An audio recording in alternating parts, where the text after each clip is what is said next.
teman-teman Iya, yang kan meninjau ketika buku. mandiri kameranya aktif sedang maskeran, siap, udah. Ada aku hidung, muka dong, itu itu rajin di mana? Bu Ros, mic-nya aktif. Tolong matikan mic semuanya.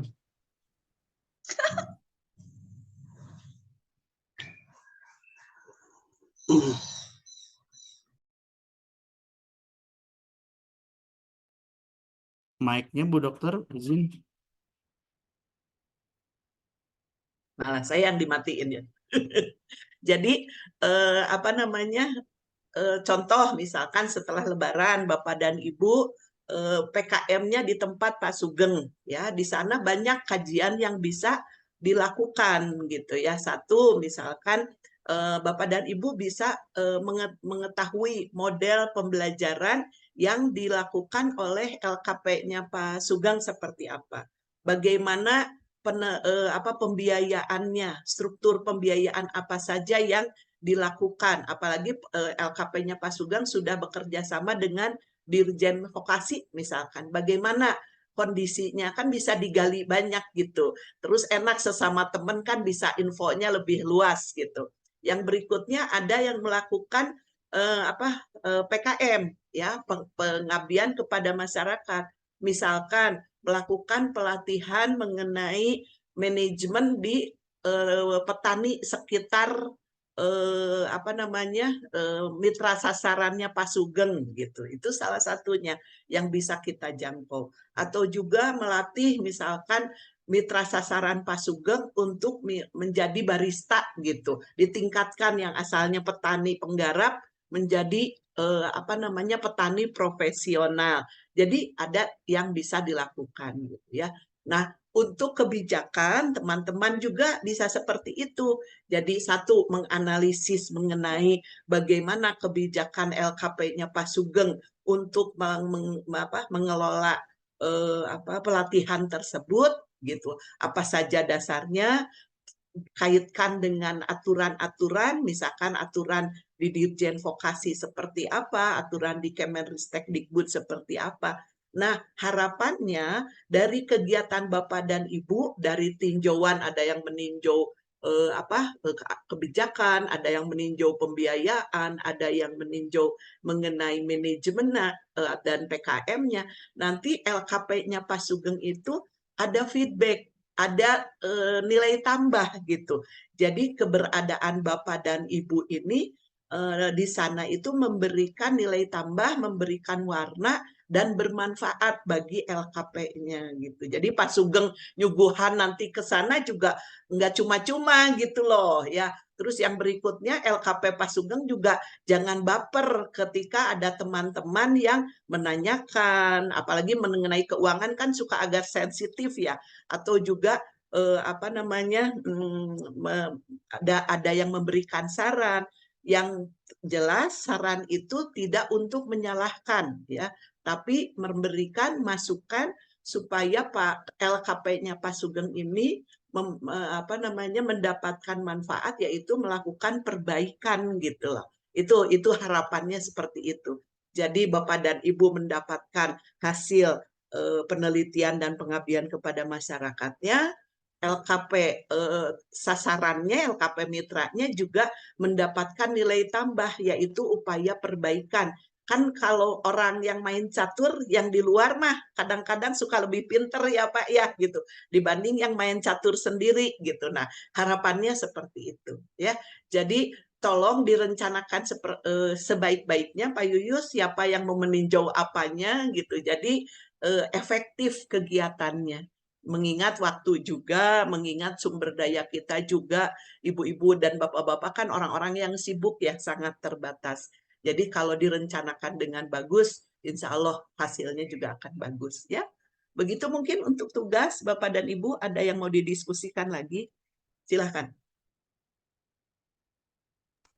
Ya baik, terima kasih Bu Dokter atas arahannya. Jadi clear buat teman-teman. Artinya kembali ke konsep awal supaya dalam satu aktivitas ini bisa memenuhi untuk pemenuhan tugas 2 mata kuliah. Begitu ya Bu Betul, Dokter ya? Insya Allah. betul. Silahkan direncanakan dengan betul nanti akhir kuliah, sehingga ketika nanti apa namanya, awal eh, apa awal setelah Idul Fitri, Bapak dan Ibu sudah mempunyai konsep yang betul. Misalkan teman-teman yang penelitian sudah punya pedoman wawancara, kisi-kisi dan pedoman wawancara, minimal ketika ngabring ke sana itu sudah punya framework gitu loh, Pak. Ya, baik. Oh ya, Bu Dokter, izin satu lagi mungkin. Enggak. Artinya kan kami tadi sempat membahas tentang perihal judulnya. Awalnya mungkin teman-teman juga menunggu apakah judulnya akan diarahkan, ada narasi yang diplot oleh Bu Dokter, atau memang kami diberikan kebebasan untuk mendesain judul, namun tidak lepas dari mata kuliah yang sedang kita kaji. Itu bagaimana Bu Dokter perihal judulnya? Enggak. Kalau saya bebas, Pak. Kalau judul itu tergantung permasalahan nanti yang ada gitu. Judul bisa dibangun. Jadi Bapak dan Ibu penjajakan dulu ke Pak Sugeng, misalkan contohnya kalau mau di sana kira-kira apa permasalahannya dan kira-kira mau apa gitu lembaganya gitu. Jadi judul mah bebas, Pak. Ya. Tidak terikat, cuman temanya nanti ada kajian mengenai kebijakan, ada kajian mengenai pembiayaan untuk mata kuliah saya gitu. Ya, itu aja mungkin Pak Yus Baik, ya. terima kasih Clear Bu. ya. Arahnya Mohon. clear, insya Allah. Insya Allah mudah-mudahan tetap semangat Bapak dan Insya Allah, Ibu, terus amin. buat timeline-nya yang terstruktur ya dengan luaran-luarannya sehingga Bapak dan Ibu ketika menghadapi suatu permasalahan di lapang ada tindak lanjutnya. Saya membuka waktu diskusi untuk WA di WA group. Mangga kalau ada apapun, kalau saya bisa Insya Allah jawab ya jawab secepatnya. Tapi kalau ada yang tidak, mungkin Pak Suharyanto juga mau berdiskusi ya Bapak dan Ibu. Bu, Nah, punten. mangga Pak Erwin. Nah, tadi saya ingin fokus di Ibu yang bilang tentang tema. Iya. Pemahaman saya bagaimana kalau tema diarahkan dari Bu Dokter dan Pak Dokter, karena kita tinggal menyesuaikan judul itu dari tema yang sudah diberikan oleh pihak dosen, sehingga kami tidak terlalu mencari kemana-mana, Bu. Seperti yang semester kemarin kan itu ada beberapa pembahasan temanya sudah diberikan. Jadi kami tinggal mengelompokkan, mendiskusikan, masuk kemana, teman-teman dengan siapa, itu lebih mudah sepemahaman saya daripada di loss gitu, Bu. Kalau yang judul saya setuju, kami setuju mungkin untuk nanti menyesuaikan. Tetapi untuk tema supaya tidak terlalu melebar.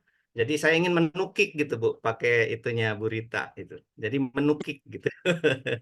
Bagaimana, Bu? Nah, mengenai menukik gitu, tetap Pak kepada pembelajaran kita, materi pembelajaran kita. Satu yang mengkaji mengenai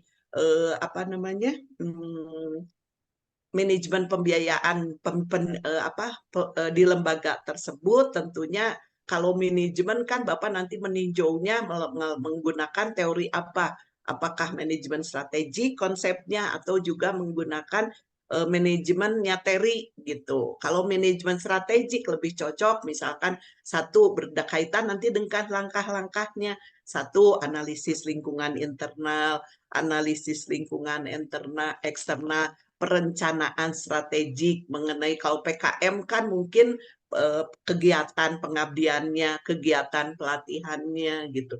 Yang berikutnya evaluasi, bagaimana dievaluasi. Nah, untuk pembiayaan pendidikan juga sama gitu. Jadi temanya menyangkut kepada apa-apa yang kita kaji, baik itu pada manajemennya maupun bagaimana analisis pembiayaannya, Pak. Jadi bebas Nah, ya, Bu? untuk bebas, mohon. Karena kalau saya ikat nanti tidak cocok dengan kondisi lapang. Nanti kan Bapak sendiri yang mau melakukannya ke sana dan Bapak sendiri yang mau mewawancarai responden kalau yang penelitian gitu. Jadi nanti dari menggali permasalahan di tempat di mana lokus penelitian, Bapak dan Ibu nanti bisa berkreasi untuk membangun sebuah penelitian.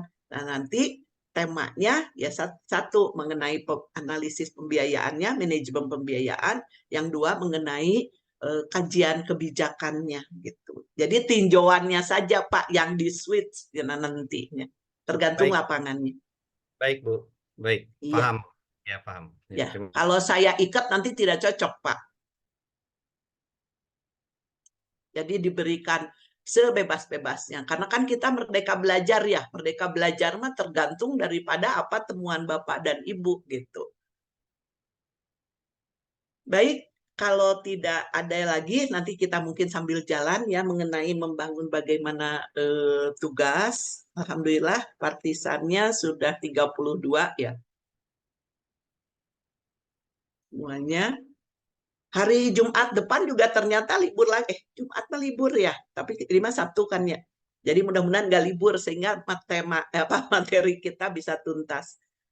Baik Bapak dan Ibu, kita tahu bahwa di dalam dunia pendidikan, urusan sumber daya manusia itu adalah hal yang vital.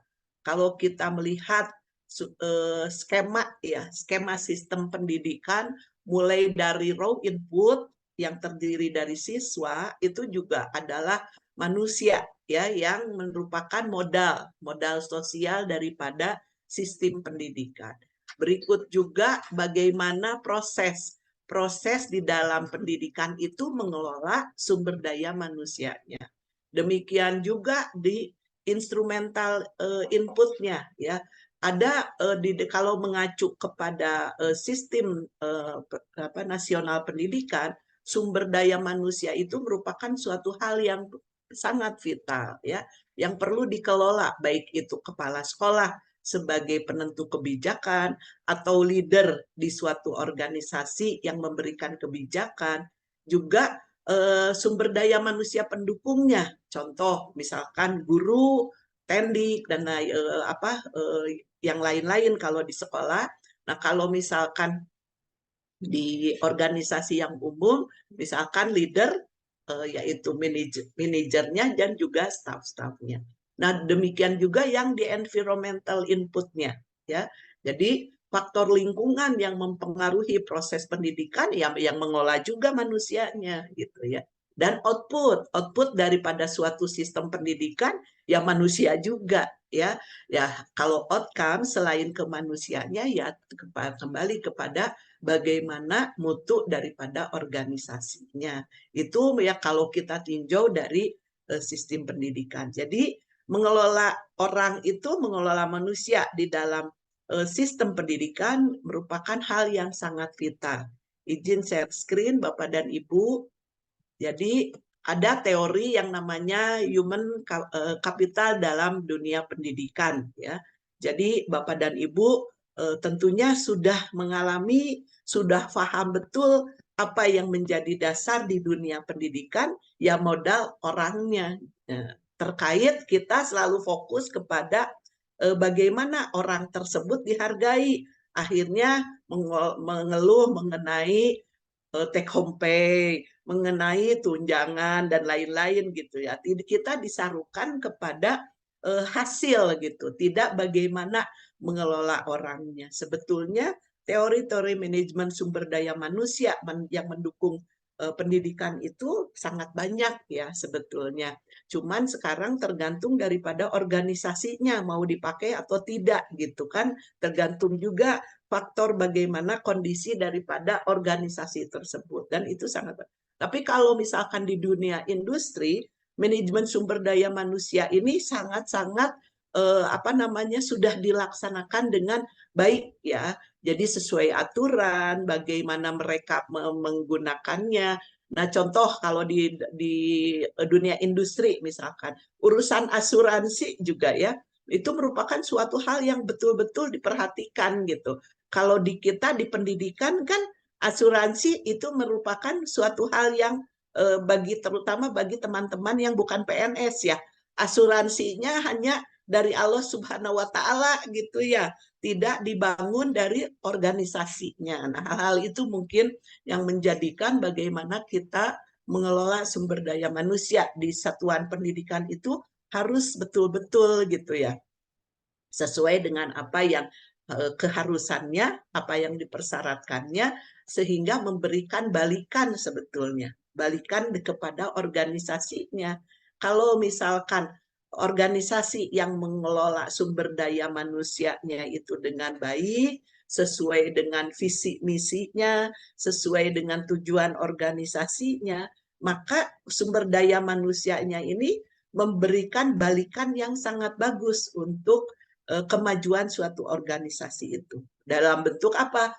Loyalitas, tanggung jawab ke dalam tugas dan lain-lain. Sehingga yang terkait daripada yang diberikan tugas ini ingin memberikan hal yang terbaik bagi organisasinya. Ya, jadi bagaimana organisasi itu memberikan penghargaan yang maksimal kepada sumber daya yang ada, itu yang harus dilakukan.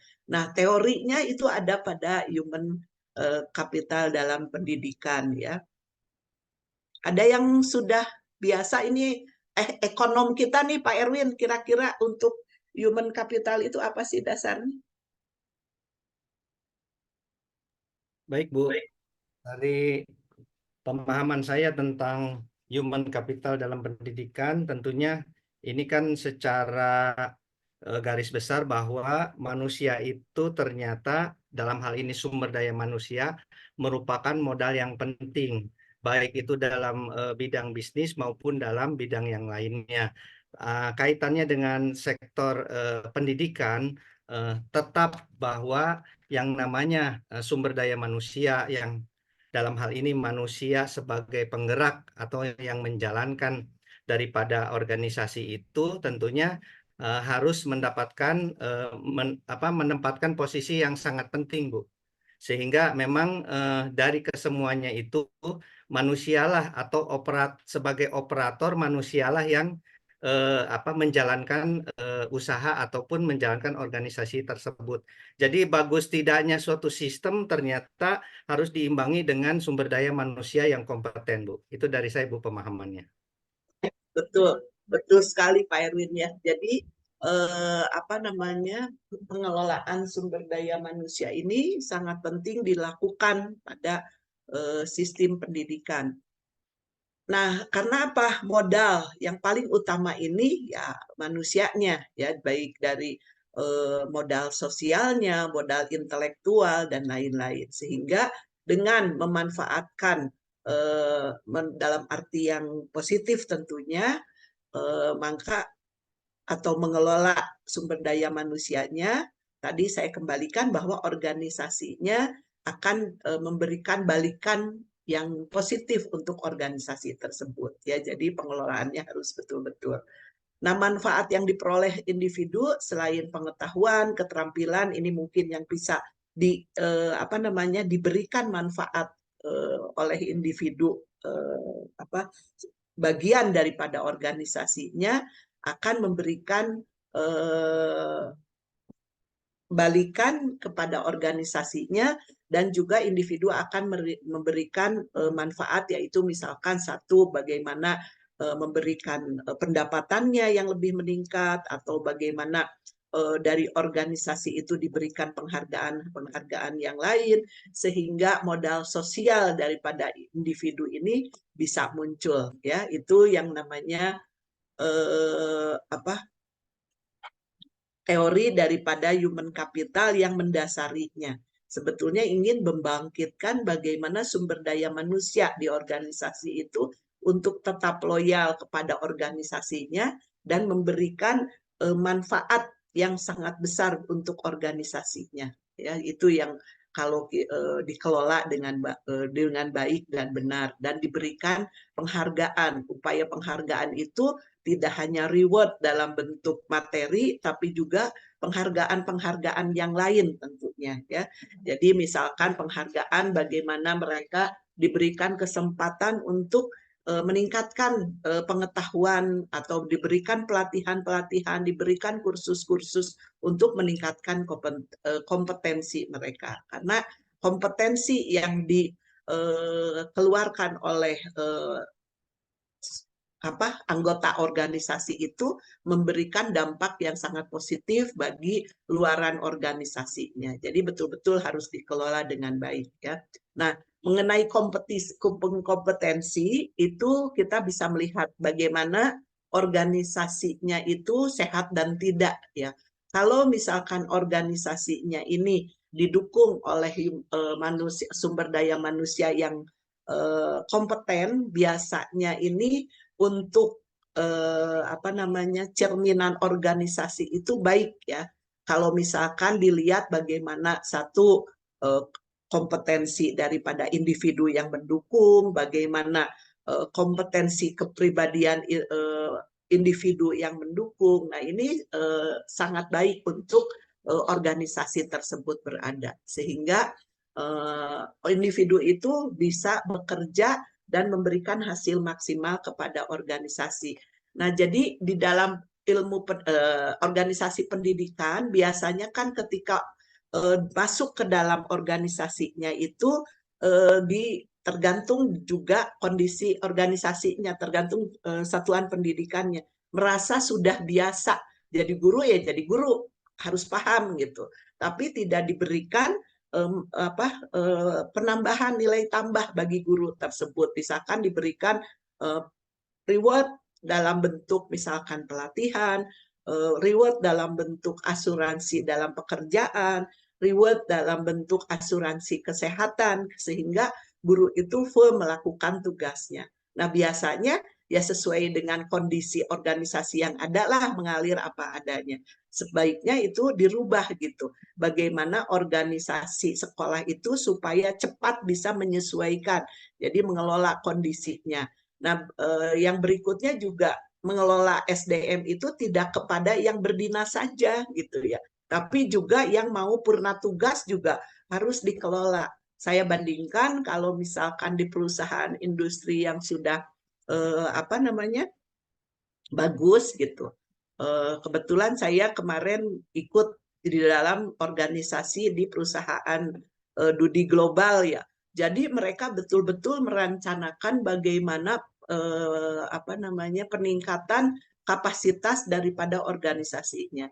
Jadi setiap tahun itu sudah dijadwal kira-kira kita ditawarkan mau pelatihan apa, baik itu di dalam negeri maupun di luar negeri untuk meningkatkan kompetensinya.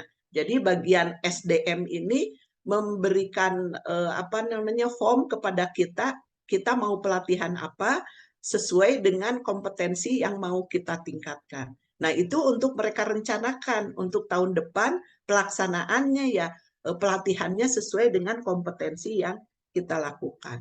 Demikian juga ketika memberikan reward yang lain selain peningkatan kompetensi, misalkan asuransi kesehatan gitu. Diberikan asuransi kesehatan yang bagus, tapi karena di Indonesia ini harus asuransinya lewat BPJS, nah BPJS dan didouble juga dengan asuransi dari pihak ketiga yang lain yang belum betul-betul kompeten. Jadi pegawai itu merasa diogok, merasa diperhatikan oleh organisasinya, sehingga memberikan balikan mereka loyal terhadap organisasinya karena perlakuannya yang sangat bagus kepada organisasinya. Kalau misalkan kepada kontraktor, kan banyak juga pegawai-pegawai kontraktor, mereka mengecek betul apakah pihak ketiga yang menaungi sumber daya manusia kontraktor tersebut sudah melakukan aturan-aturan, misalkan dari hal asuransi saja, asuransi tenaga kerjanya seperti apa, mulai dari kontraknya, mulai dari masa berlaku kontraknya, mulai dari benefit apa saja yang diperoleh yang diberikan oleh perusahaan ketiga untuk pegawainya, itu betul-betul dicek. Nah, balikannya pegawai kontraktor itu kan merasa diperhatikan ya, akhirnya memberikan pekerjaan yang lebih. Makanya untuk perusahaan-perusahaan yang sudah bagus dan global, manajemen sumber daya manusia itu sangat-sangat yang utama yang mereka kelola gitu, karena maju mundurnya perusahaan mendapat benefit atau tidaknya ya tergantung daripada orang tersebut. Kalau beda, kalau di organisasi pendidikan, yang kelihatan dan banyak ya hambatannya ketika sudah masuk di organisasi ya dibiarkan gitu, tidak dikelola gitu ya, tidak diberikan penghargaan. Ya kalau PNS beda ya, sudah ada aturan-aturannya, tapi kalau yang yayasan sebetulnya atau yang di luar PNS itu yang harus betul-betul diperhatikan ya. Sehingga contoh kemarin di koran sudah banyak ya bagaimana dosen itu sebagai buruh katanya. Nah itu salah satu kalimat yang sitir sebetulnya terhadap bagaimana pengelolaan sumber daya manusia di perguruan tinggi ya. Jadi itu merupakan ya bisa juga nanti Bapak dan Ibu teliti gitu. Karena kan di perguruan tinggi itu sebetulnya tanggung jawab memberikan pengajaran itu sangat bagus dan ujung tombaknya sangat berat dan ujung tombaknya dosen. Nah, dosen yang loyal itu yang seperti apa? Yang diberikan penghargaan yang layak gitu ya, supaya dosennya loyal, membuat pembelajaran yang bagus ya. Dampaknya kepada apa sebetulnya? Kepada si mahasiswa atau siswa. Siswa tidak diberikan layanan yang bagus oleh dosen tersebut. Ya, akhirnya ujung-ujungnya dampaknya kepada organisasi ya. Nah, itu sebetulnya siklus yang harus dikelola oleh bagian sumber daya manusia. Karena kita tahu bahwa yang menjadikan modal manusia ini yang paling utama adalah modal intelektual, ya, modal intelektual, modal emosional, modal sosial, modal keikhlasan, modal kesehatan. Nah, ini yang ada di dalam manusia tersebut yang harus kita kelola, ya. Kalau di perguruan tinggi tentunya modal intelektualnya sangat bagus. Nah, kita bisa memberikan penghargaan yang layak sebetulnya. Ya bisa dihitunglah bagaimana nanti analisis pembiayaannya, menghargai modal intelektualnya. Modal emosional bisa dicirikan misalkan dari bagaimana sumber daya manusia ini melakukan tanggung jawabnya. Kan ada penilaian. Modal sosial bisa dicirikan bagaimana sumber daya manusia itu bisa berinteraksi dengan teman sejawat, bisa berinteraksi dengan atasannya, ataupun bisa berinteraksi dengan anggota yang lain dari organisasi tersebut. Nah, modal ketabahan keikhlasan, nah ini yang paling utama ya, yang harus ada di tenaga kita sebagai tenaga pendidik ya. Kalau kita tidak mau punya modal ketabahan dan keikhlasan, sekolah bubar gitu ya, atau perguruan tinggi bubar, karena kebanyakan yang ada di lembaga atau organisasi tersebut bermodalkan ketabahan dan keikhlasan gitu, karena mereka punya cukup komitmen dan mereka loyal kepada organisasi. Nah, itulah yang harus dihargai oleh pimpinan sebetulnya ya. Jadi komponen-komponen modal yang ada di dalam manusia itu yang menyangkut ke 5 modal tersebut yang harus betul-betul dikelola ya. Nah, kalau kita sekarang itu selalu terfokus kepada modal keuangan ya, finansial kapital. Jadi selalu berhitung mengenai keuangan. Padahal misalkan contoh lembaga pendidikan kan non-profit sebetulnya ya Pak Erwin ya, bukan yang menjadikan profit gitu. Nah, berarti kalau lembaga pendidikan itu non-profit, berarti kita tadi modal keikhlasan itu yang paling diutamakan bagi sumber daya manusianya. Jadi sumber daya manusia cukup paham bahwa ini modal pendidikan kita adalah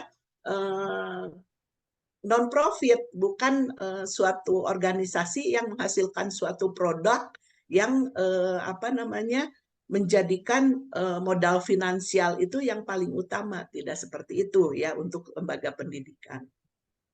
Nah, yang berikutnya prosesnya ya, proses yang membangun pembentukan human capital dalam organisasi ini ya mulai dari sejak penyiapan pengadaan pegawai, bagaimana rekrutmennya ya, rekrutmennya. Nah, biasanya kalau rekrutmen itu sudah terbuka, umum, harewosan contohnya itu mencirikan organisasinya sudah sehat gitu ya.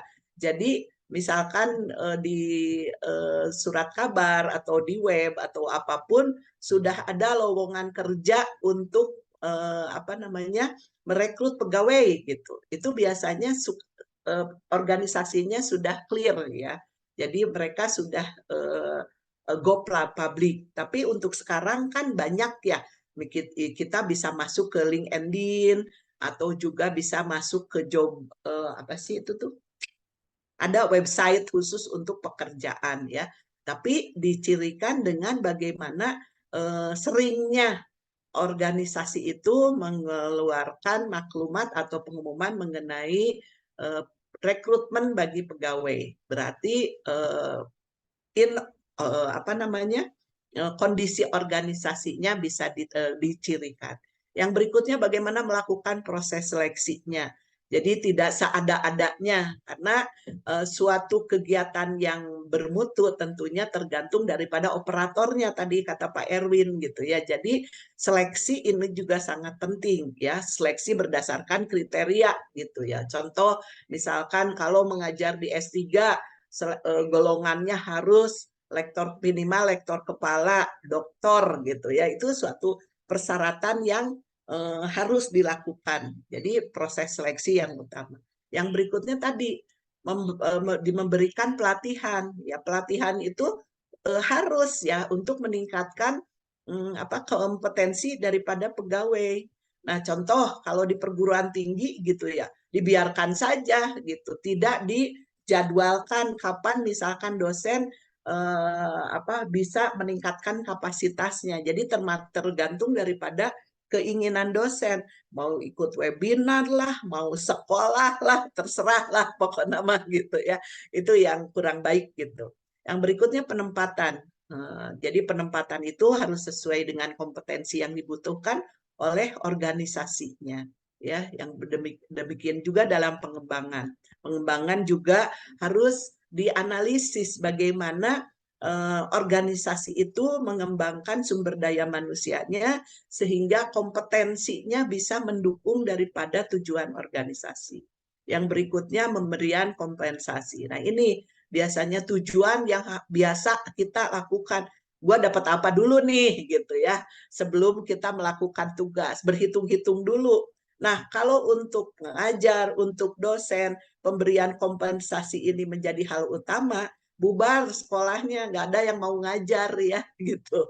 Jadi pemberian kompensasi juga harus dihitung betul sama pimpinan ya. Kira-kira take home pay daripada pegawainya berapa dianalisis. Jadi jangan sampai pimpinan itu memberikan tugas ke anak buah. Nah, Barijen tidak tahu anak buahnya tuh dapat berapa sih dari tugas-tugas yang diberikan gitu. Nah, sehingga emosional antara pimpinan dan pegawai itu tidak terbangun ya. Akhirnya ada jarak antara pimpinan itu ya, sehingga pemberian kompensasinya tidak sesuai dengan tugas yang diberikan. Nah, hingga pemberhentian. Ya pemberhentian tuh ya harus dihargai juga ketika Bapak dan Ibu pensiun gitu ya.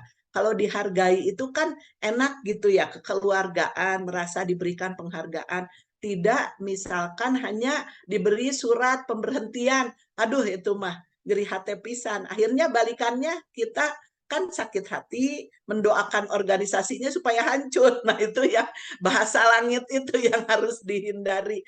Kalau kita memberikan penghargaan misalkan kepada orang yang mau berhenti, supaya apa? Supaya mereka yang paling menyadari lah untuk berhenti, apalagi misalkan pegawai negeri kan, pensiun itu suatu hal yang mutlak yang harus tempuh ya, harus dilaksanakan gitu. Udah mau bagaimana lagi, udah ada aturannya. Misalkan saya jadi dosen 65 tahun ya 65 tahun. Nah, berarti saya harus menata diri nih selama berkiprah di Uninus sampai 65 tahun, saya harus apa saja gitu. Apa saya jangkauannya gitu ya. Itu sehingga menjadi hasil yang baik. Nah, untuk pemberhentian ini juga kita harus mengelolanya dengan baik ya. Contoh kalau misalkan di dunia industri ini masalah pemberhentian atau juga di organisasi nasional yang sudah mapan untuk masa pemberhentian juga sudah dikelola. Misalkan pada orang-orang yang mau MPP ini diberikan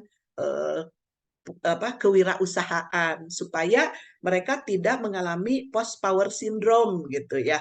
Itu adalah salah satu program dari bagian manajemen, bagian personalianya untuk memberikan bekal-bekal tambahan kepada anggotanya yang mau berhenti gitu. Jadi diberikan beberapa kegiatan kewirausahaan. Kalau di perusahaan saya dulu mulai bagaimana berwirausaha pertanian, bisa berusaha peternakan dan lain-lain. Pokoknya ada kegiatan yang dilakukan oleh para pensiun ini ketika mereka sudah keluar dari organisasinya, dan itu dikelola betul dan dihargai gitu ya. Jadi tidak seperti angin saja, seolah-olah keberadaan kita tuh ya ada, alhamdulillah, tidak ada, dadah, kayak gitu ya. Tidak seperti itu. Dan bentuk penghargaan itu tidak hanya dari uang gitu ya, tidak hanya dari barang gitu, tapi bagaimana ucapan terima kasih dari pimpinan itu memberikan arti yang lebih ya kepada para pensiunan tersebut ya. Nah, ini ada tabel bagaimana operasional daripada human capital untuk suksesnya organisasi. Jadi ada yang berdasarkan tugas, yang sesuai dengan tugas dan yang tidak sesuai dengan tugas ya. Bisa berdasarkan bagaimana pengalaman awalnya, bagaimana pengalaman manajemen kerjanya, bagaimana pengalaman pendidikannya, bagaimana pengalaman kerjanya. Jadi indikatornya kalau kita misalkan direkrut, dalam perekrutan itu pertama selalu ditanya pengalaman kerjanya seperti apa gitu ya. Itu salah satu bagaimana indikator salah satu modal manusia itu menjadi investasi. Yang berikutnya dampak daripada memberikan investasi manusia, yaitu peningkatan keterampilan, peningkatan pengetahuan, kompetensi, dan motivasi. Nah, motivasi tentunya ini memberikan loyalitas kepada organisasinya ya. Jadi ketika ibu dan bapak nyaman di suatu organisasi gitu ya, nyaman itu kan misalkan dibangun kekeluargaannya, dibangun rasa kebersamaannya, dibangun modal itu menjadi modal sosial dari suatu organisasi sehingga tujuannya bisa bersama di organisasi tersebut. Jadi menumbuhkan motivasi. Ukuran kesuksesannya apa? Yaitu produktivitas kerjanya meningkat, kinerjanya bagus, dan tentunya akhirnya ke kesejahteraan. Jadi itu adalah operasional daripada bagaimana membangun human capital.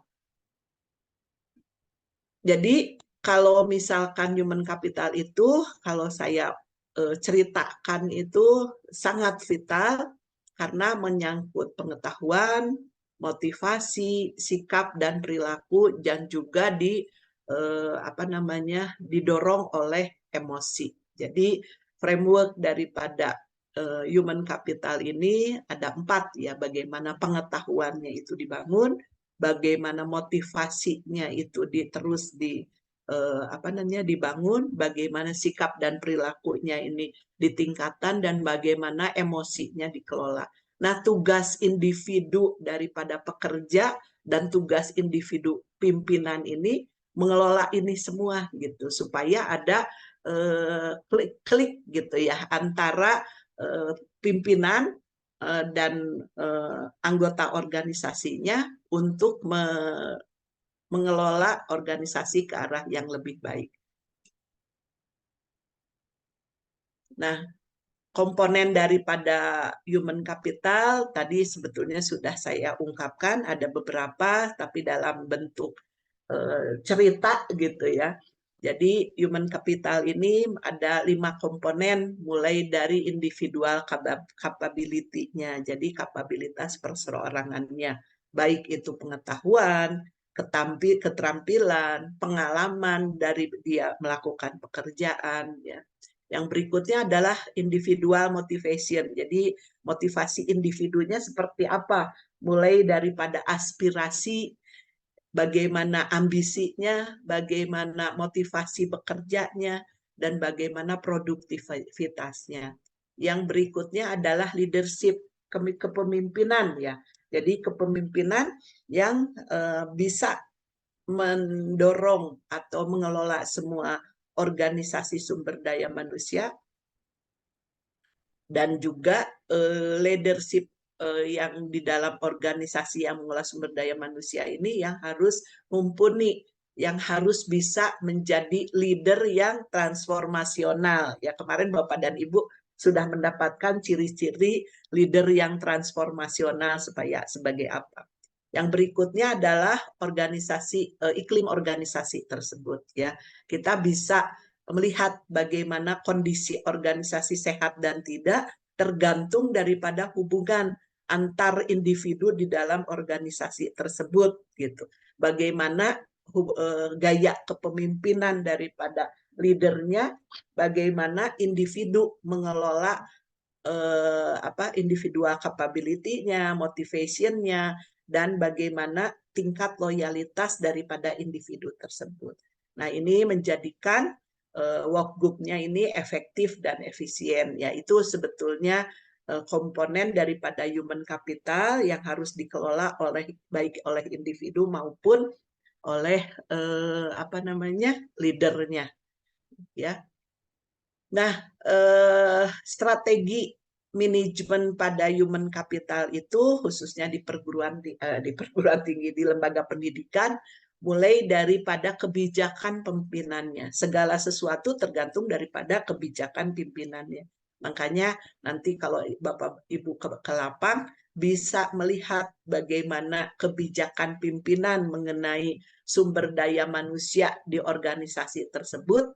Misalkan di tempat Bapak dan Ibu melakukan kegiatan, itu bisa dilihat bagaimana kebijakannya. Nah, ini dimasukkan tulisannya untuk tugas manajemen kebijakan, ya. Tapi kalau untuk kegiatan bagaimana mengelola sumber daya manusianya, tadi misalkan mengelola individual motivation-nya, nah itu bisa dimasukkan ke dalam tugas apa namanya ini, ya Allah lupa mata kuliah ini, ya, mata kuliah manajemen sumber daya manusia, gitu ya. Jadi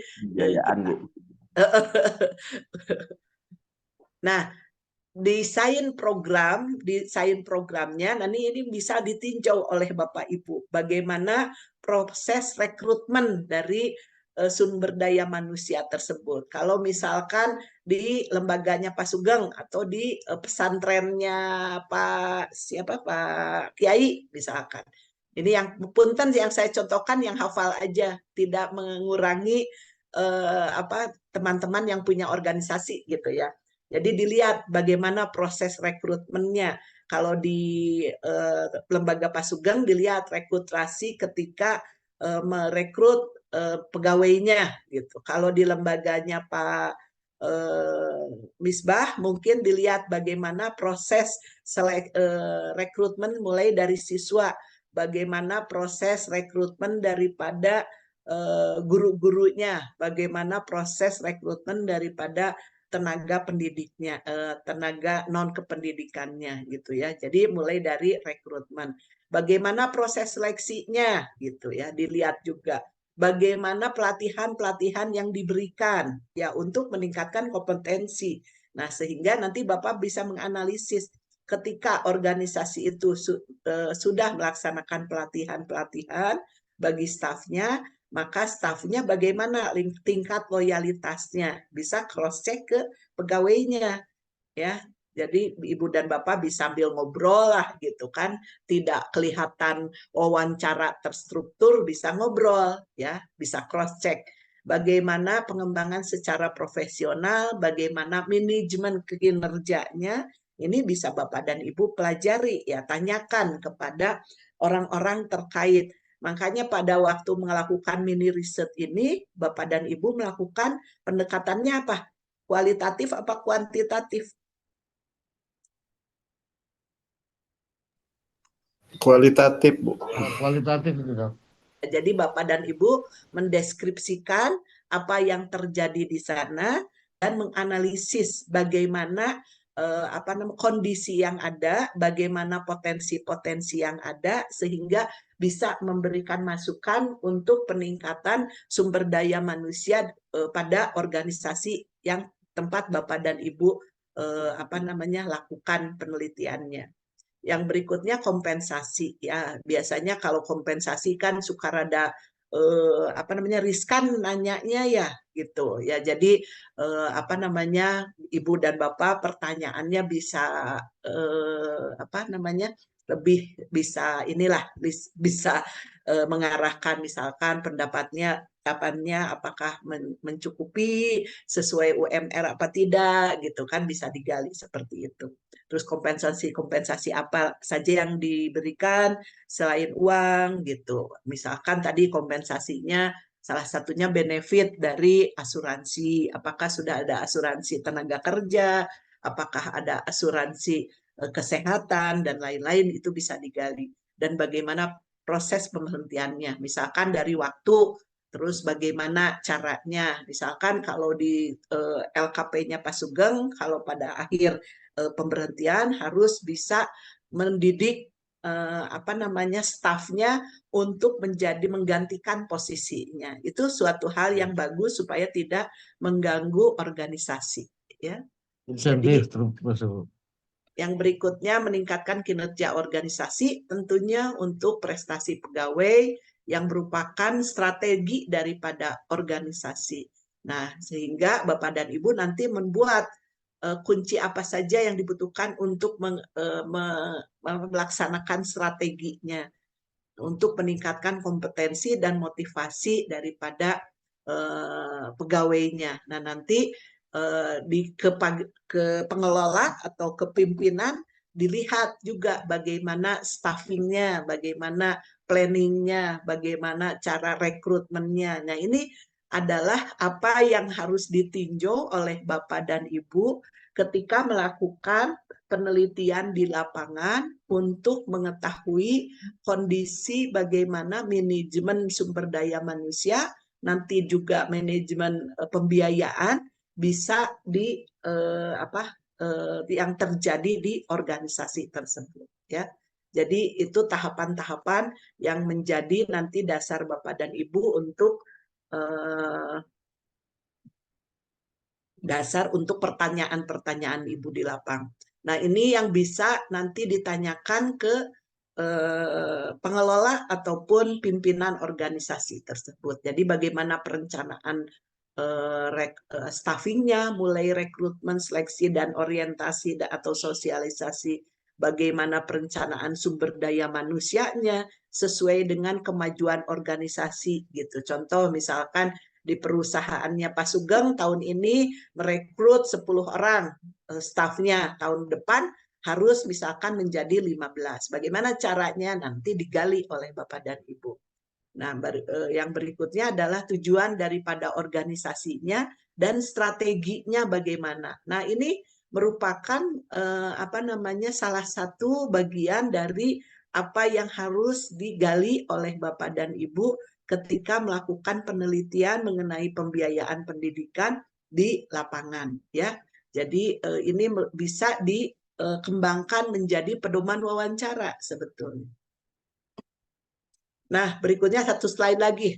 Jadi pembentukan human capital dalam suatu organisasi ini harus bisa direproduksi, atau kalau istilah sosialnya harus bisa diseminasi, ditularkan ke lembaga yang lain.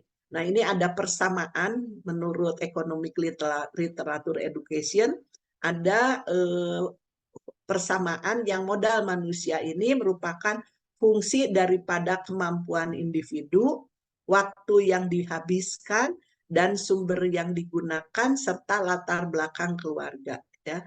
Kita tahu bahwa kemampuan individu merupakan hal yang utama. Kemampuan individu bisa diukur dari satu, bagaimana dia pengetahuannya, tingkat pendidikannya, bagaimana pelatihan-pelatihan yang telah diperoleh, yang mencerminkan kompetensi. Ya, yang berikutnya adalah waktu yang dihabiskan. Ibu dan Bapak bisa menganalisis kira-kira waktu yang dihabiskan oleh individu ini di dalam bekerja, bisa menanyakan bagaimana pengalaman bekerja sebelumnya kalau misalkan mau bergabung di organisasi tempat Bapak dan Ibu, organisasi tempat Bapak dan Ibu. Terus yang berikutnya sumber-sumber yang digunakan untuk pendidikannya seperti apa. Yang berikutnya adalah latar belakang keluarga. Ini juga sangat mempengaruhi dalam pembentukan human capital tersebut. Dari latar belakang keluarga ini juga menentukan gitu kira-kira tipe daripada pekerjanya itu seperti apa, ya, bisa ke gambar ya bagaimana mereka sangat membutuhkan pekerjaan tersebut dan mereka sangat membutuhkan kompensasi daripada pekerjaan tersebut ya. Jadi biasanya kalau ini tidak dikelola itu bisa menjadi tidak diberikan tidak mendapatkan, tidak loyal kepada organisasinya karena dia mengalami kekecewaan terhadap kompensasi yang dibutuhkan ya. Nah, yang berikutnya harus melakukan pengembangan dari modal manusia ini ya. Jadi pengembangan modal manusia ini bisa dengan menilai dan mengelola kinerjanya. Tahap awal itu tentunya ya. Terus kita juga mulai dari seleksi yang terpilih betul ya, mulai dari yang selektif dan penempatannya yang sesuai sehingga kita melakukan pengembangan karir yang bagus bagi pekerjanya ya. Itu mungkin bahasan hari ini. Mangga kita buka waktu diskusi.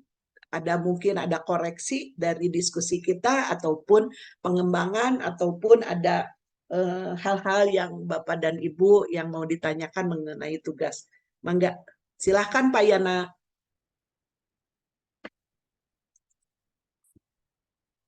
Terima kasih Ibu atas kesempatannya, Bu. Mangga. Mohon maaf, ini off kamera. Tadi sudah dipijit-pijit, ini nggak berubah, tetap nutup, belum mau on, tapi memperhatikan Ibu. Iya, siap. Alhamdulillah ya, ini sangat menarik sekali materinya, luar biasa Ibu. Jadi kami tahu yang jadi direktur, Bu, Harus. sehingga bisa berdaya berkaya buat orang banyak begitu ya. Ini mah hanya ini aja Ibu, ingin berbagi sharing tentang apa ini namanya sumber daya manusia ya. Iya. Kita biasanya memandang yang namanya aset itu adalah pelanggan atau customer. Agak terlewatkan bahwa yang namanya pegawai itu adalah aset yang luar biasa. Karena dengan aset yang luar biasa nanti akan meningkatkan eh, kreativitas, kemudian inovatif dan produktivitas dari sebuah kegiatan atau pekerjaan, gitu ya.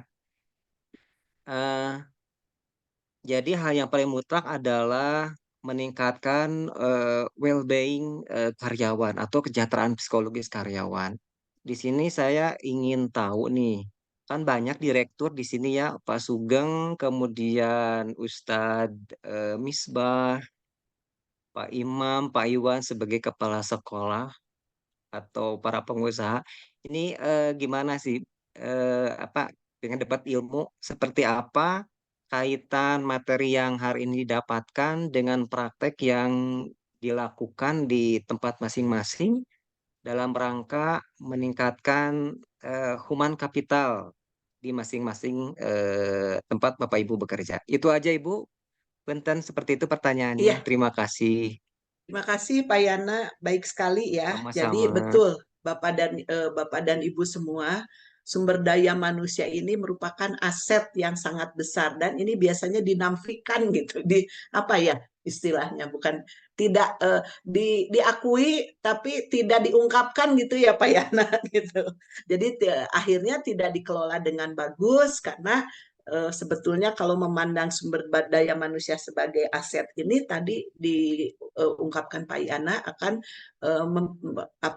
diperlihatkan dari kinerjanya ya.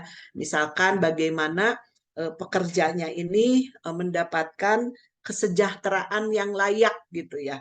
Nah, biasanya penghargaan itu karena kalau contoh karena saya sekarang di organisasi itu dibiarkan saja gitu. Itu mah suatu hal yang wajar, yang biasa saja, tidak ditinjau, tidak ya pokoknya mah harus dilakukan well, seperti itu. Jadi tidak dikelola.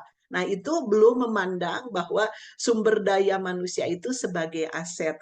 Karena kalau kita heman ya, kalau kita mengelola kepada sumber daya manusianya, yang utama ini akan memberikan balikan sumber daya manusia ini terhadap kinerja. Karena organisasi kita kan organisasi sosial ya, organisasi non-profit.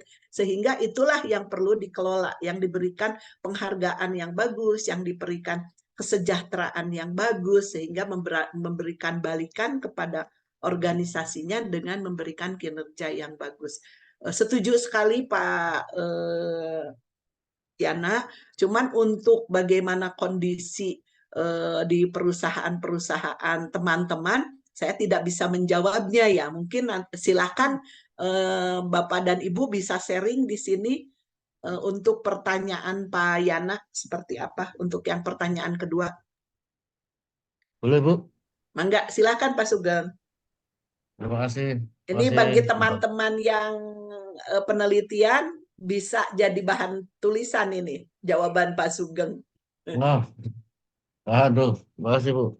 Ini Menurut Sugeng tahun 2024. Silakan Pak.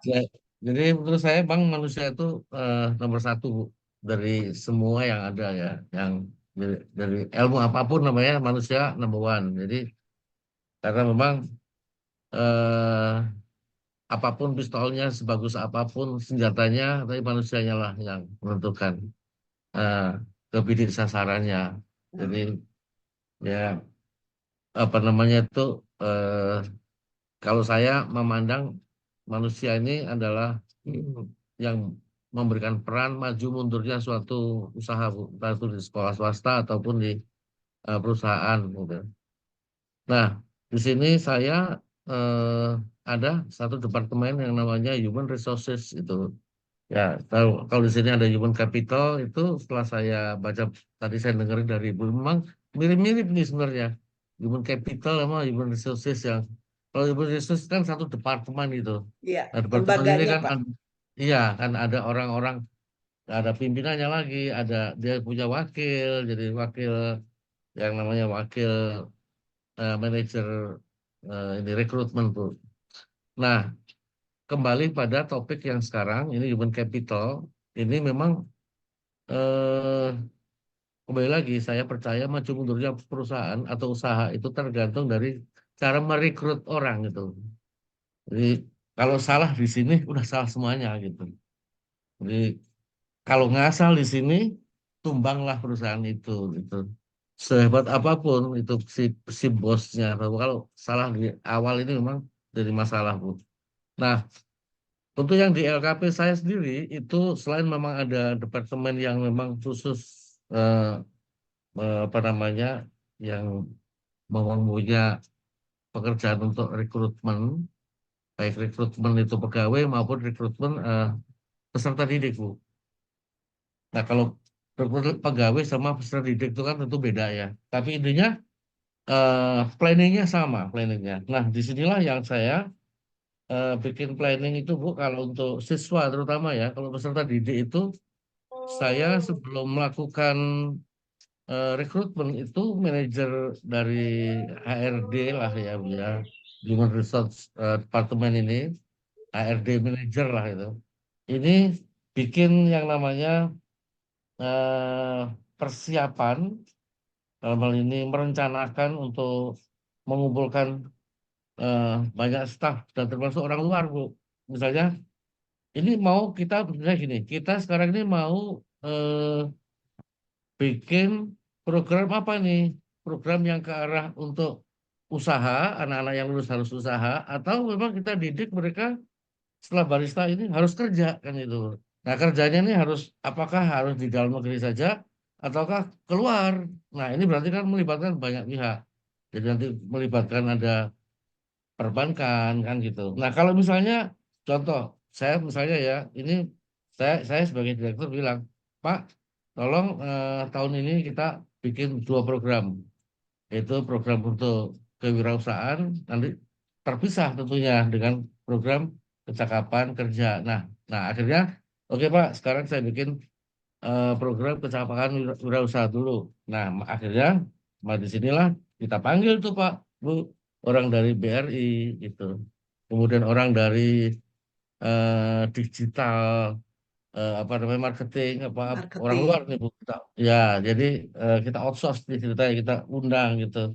Nah, untuk ikut rapat di kami. Jadi untuk apakah SKL yang akan saya pakai ini sesuai enggak dengan seperti mereka harapkan yang orang-orang digital ini. Oh Pak, ini SKL, ini yang materi kurikulum ini nggak usah buang aja Pak.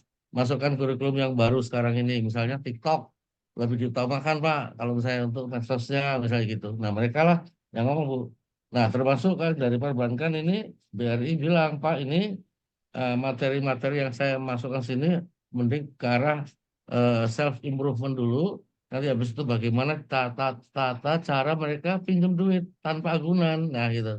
Nah syaratnya apa saja. Nah itu kan secara mental segala macam usaha juga Bu. Ya, Angka-angkanya. Nah itu kita undang nih.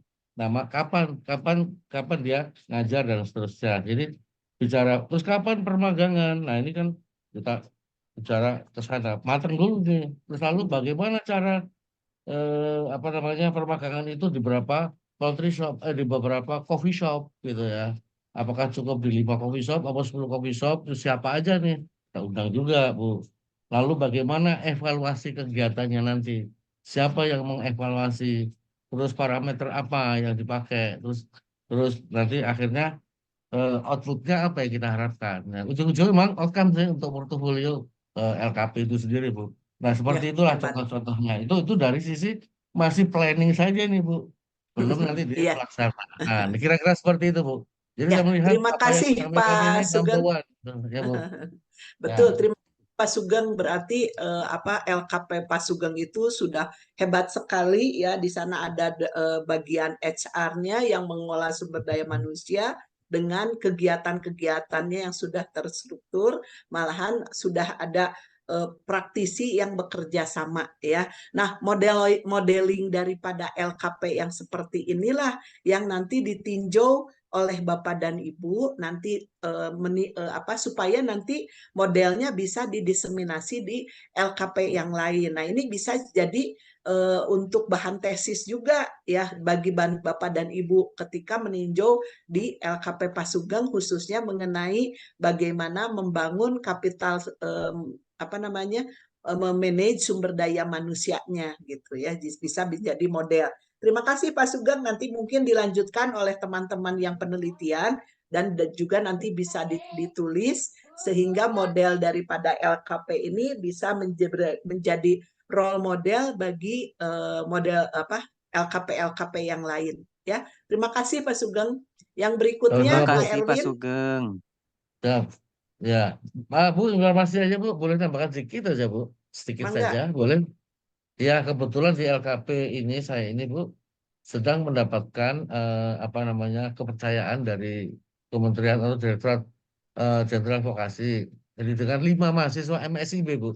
Oh iya Jadi 5 MSIB. Nah, mahasiswa ini yang dibiayai oleh pemerintah nih untuk hmm, di tempat saya bisa lebih saat ini. mendorong ya, mendorong Ya, kemajuan betul. daripada LKP. Bagus Pak Ya, Sugeng, nanti ya, digali sama teman-temannya yang dari teman-teman penelitian ya. Kalau tempatnya mau di Pak Sugeng, bebas kalau ya. tempat.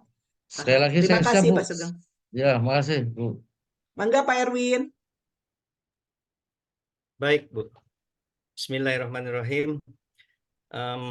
Bu Dokter dan Pak Dokter yang saya hormati, teman-teman semua di dalam forum ini. Kajian hari ini memang kajian yang sangat menarik karena terkait dengan keberlangsungan kesejahteraan seseorang, baik itu dari sisi individu maupun dari sisi masyarakat secara umum.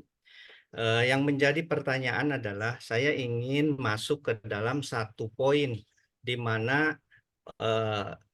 human resources ini atau sumber daya manusia ini, Bu, itu saya mau bidik ke regulasi dalam bentuk payung hukum yang selama ini memagari apa yang menjadi kebijakan. Salah satunya adalah pada poin tentang Omnibus Law yang diterbitkan pemerintah itu kurang lebih 4 tahun yang lalu, sekitar tahun 2020, tetapi itu sangat complicated, Bu, dan menyentuh terhadap human resources ini atau sumber daya manusia. Apa tuh?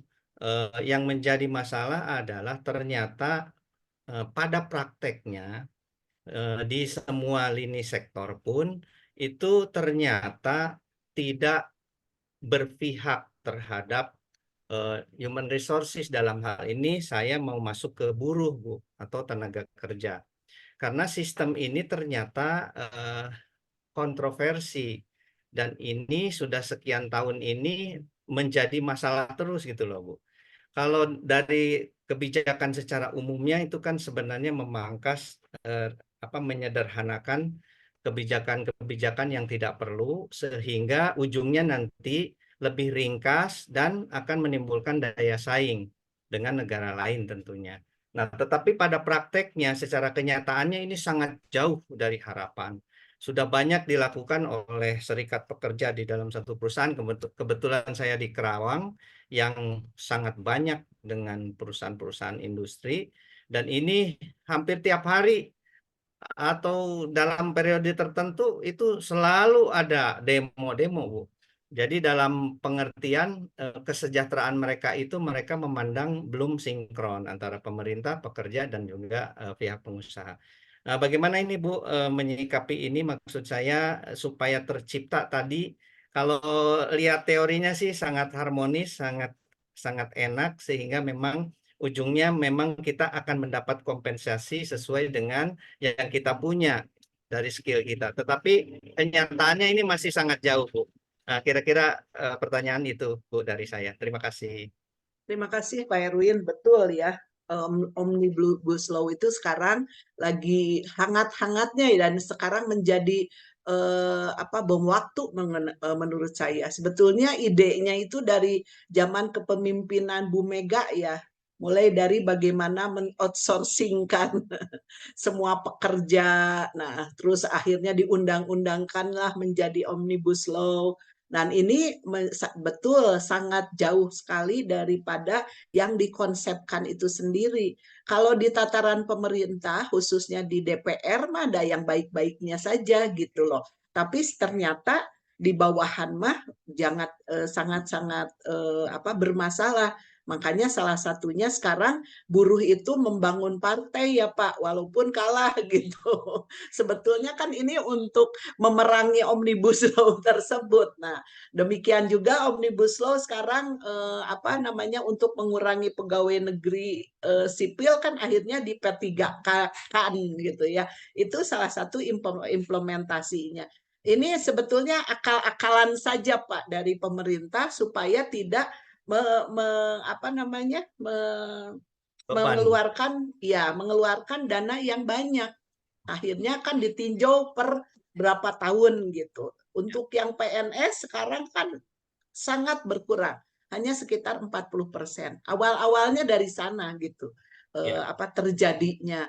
Nah, tapi mau diapakan lagi walaupun PKS selalu menjadi oposisi untuk Omnibus Law ini, tapi tetap saja berlangsung gitu ya.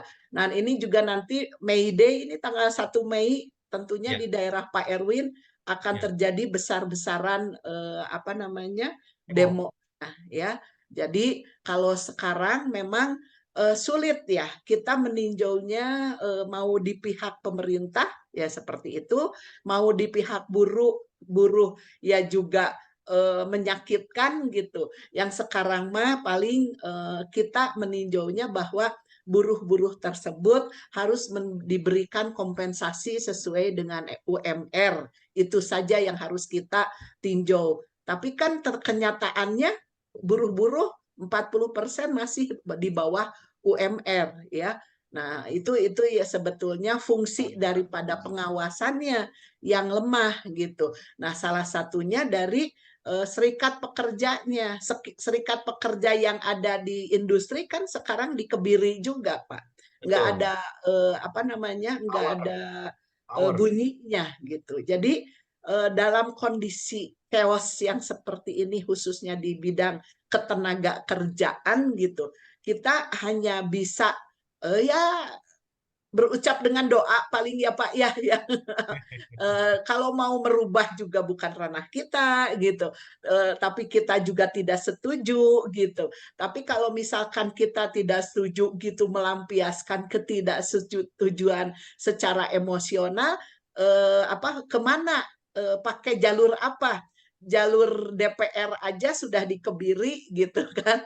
Ya. Ya akhirnya cuman berdoa supaya teman-teman buruh itu bisa mengelola pendapatannya yang minimal tersebut dan bisa melakukan penghidupannya yang layak ya. Dan kita percaya bahwa Allah itu memberikan rejeki dari yang apa namanya, dari hal yang tidak diduga. Tidak hanya dari situ, meren kaum buruh ya, mereka bisa mengerjakan apa, mendapatkan income yang lain, mendapatkan rejeki yang lain. Kalau misalkan hanya dilihat itu adalah rejeki yang berbentuk natura ya, pada bentuk uang gitu ya. Jadi memang prihatin sekali dengan undang-undang yang berlaku itu.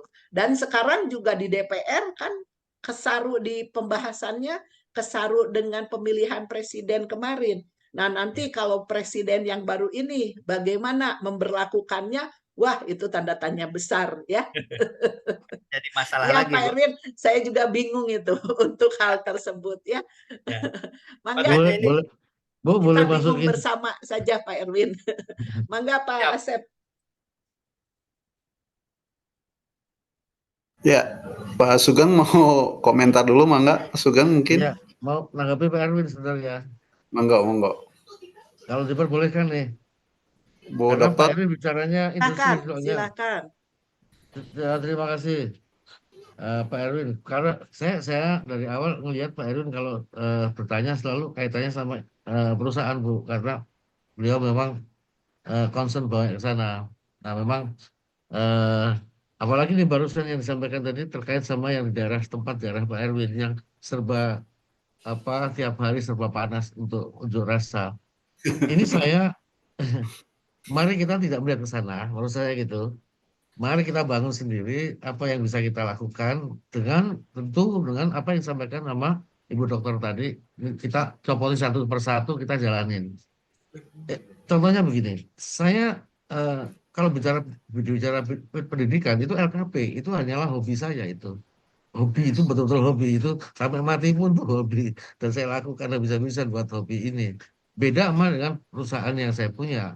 Nah, hari-hari ini maaf nih, ini bukan riak, ini saya ada 250 pegawai di 5 tempat. Itu sejauh ini jangan nggak pernah ada yang namanya unjuk rasa segala macam. Karena memang kembali lagi, satu, rekrutmen number one. Ini ya, jangan sampai keliru di rekrutmen ini gitu. Planning itu betul-betul dipikirkan dengan matang, nggak sekedar planning menurut saya. Nah, bicara ke dalam lagi, kalau bicara reward tadi yang samakan Bu Dokter tadi, ada yang namanya apa namanya ya reward ya.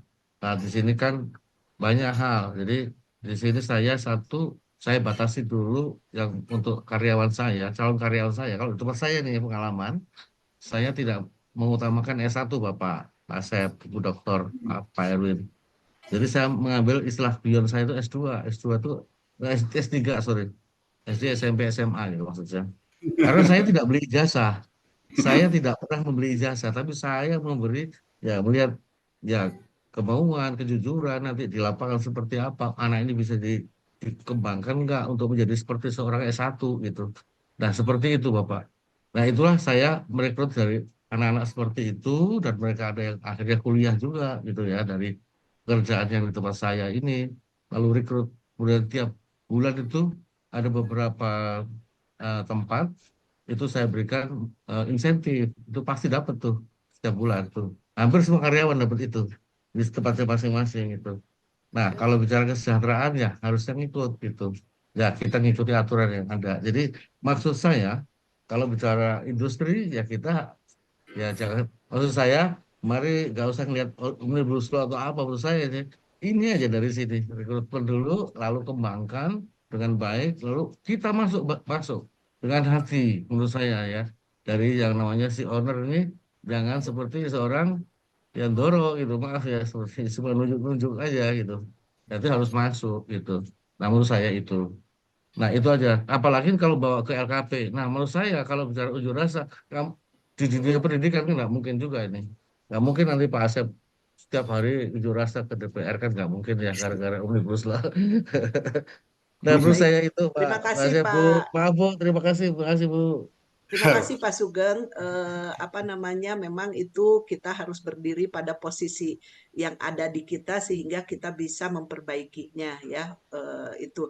Cuman tadi Pak Erwin ini menggambarkan kondisi di luar sana mengenai manajemen sumber daya manusia ini sangat carut marut. Nah, bagaimana posisi kita? Tentunya tadi kita hanya berada pada posisi yang sebagai pengamat saja sekarang karena tidak ikut terlibat, bos bukan gitu ya, pegawai bukan gitu, anggota DPR yang harus menyalurkan aspirasi juga bukan gitu ya, kita cukup mendoakan saja ya.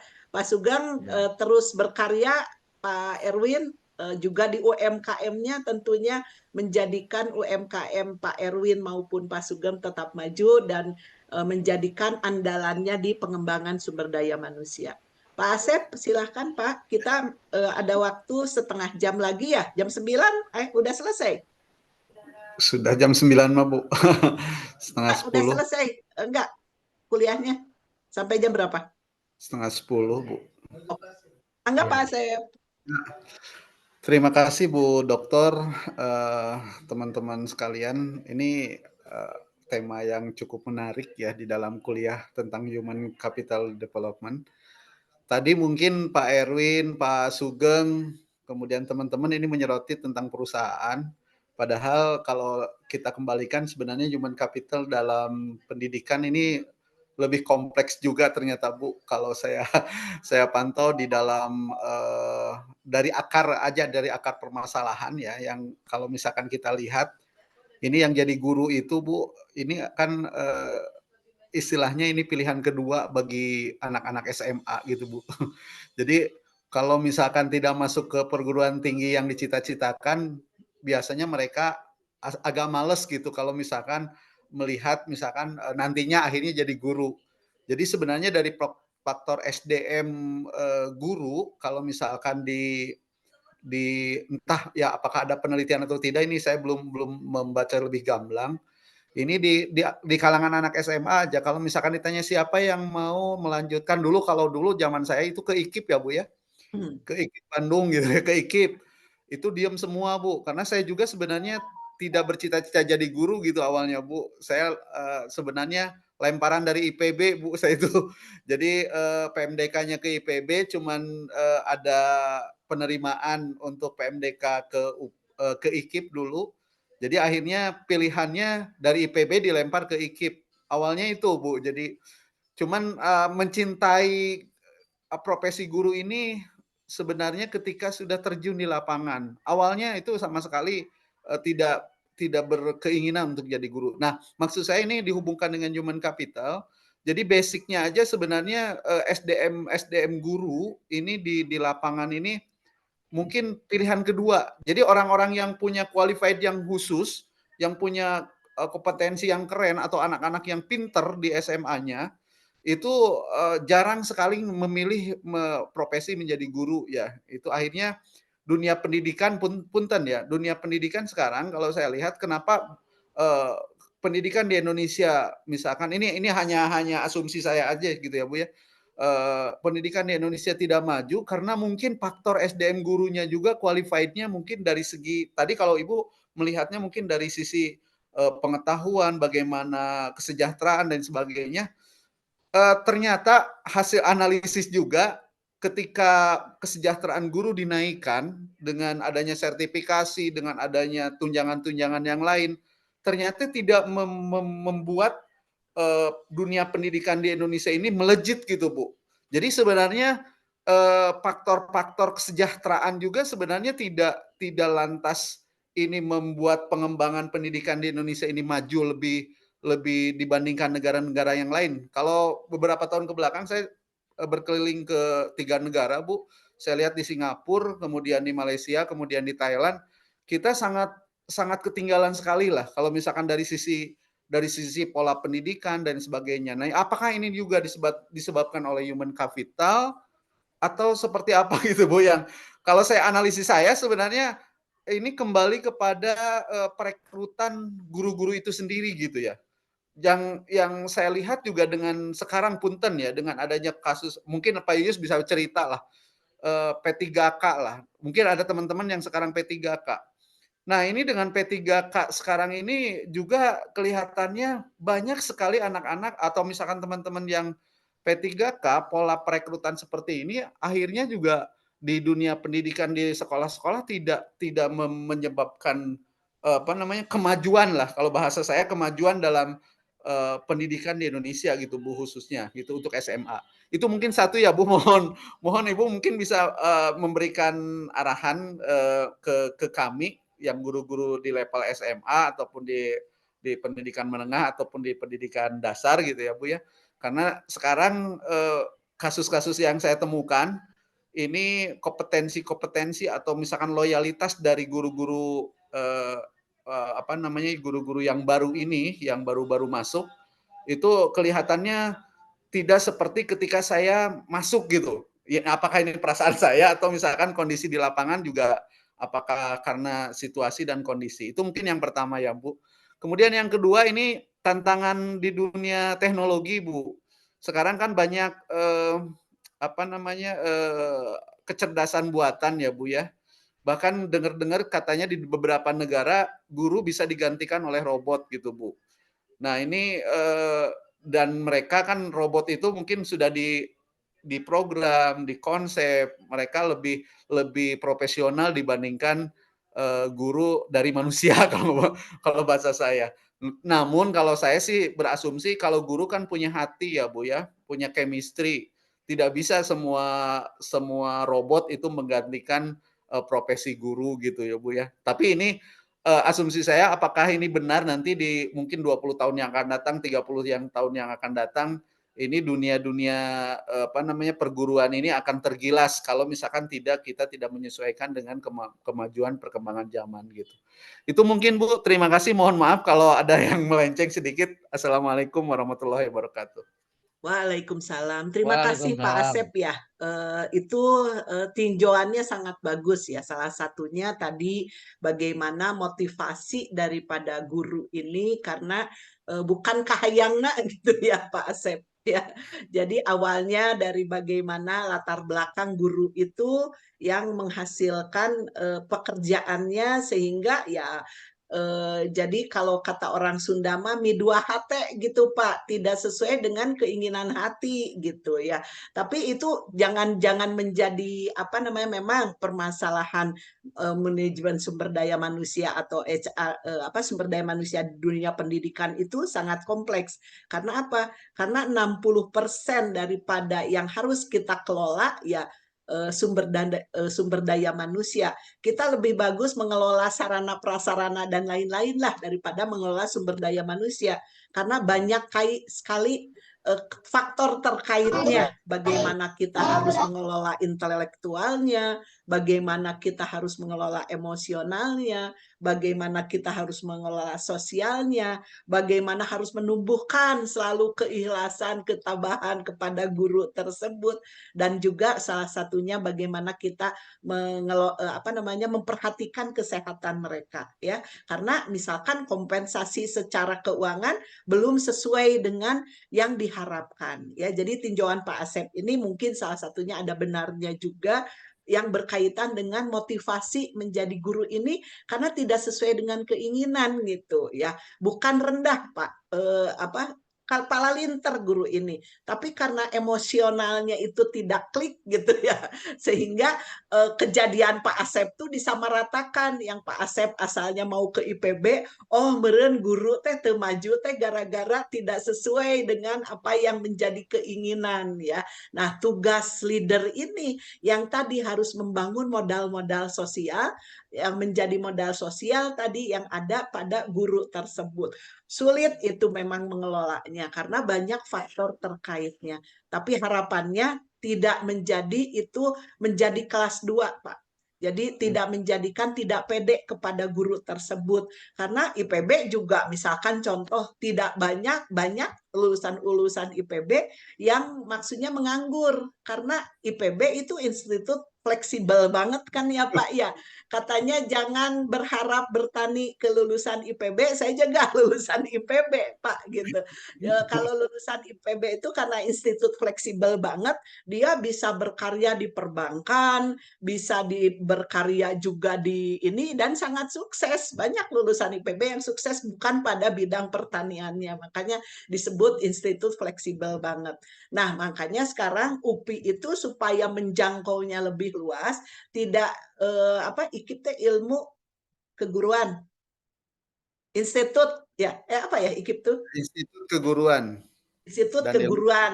Nah, supaya lebih branding ya diganti juga sasarannya dan paradigmnya beda menjadi universitas ya. Dari universitas itu tidak hanya mendidik guru-guru saja, tapi kan mendidik manajer dan lain-lain sekarang. Banyak prodi-prodi yang dikembangkan. Supaya tadi lulusannya pede ya, sehingga bisa memasuki dunia kerjanya dengan pede. Karena modal motivasi itu sangat penting gitu ya. Jadi asumsi Pak Asep ada benarnya juga ya. Jadi dari awal yang bisa menumbuhkan loyalitas daripada guru itu untuk bekerja ya modal dari latar belakang pendidikan ya.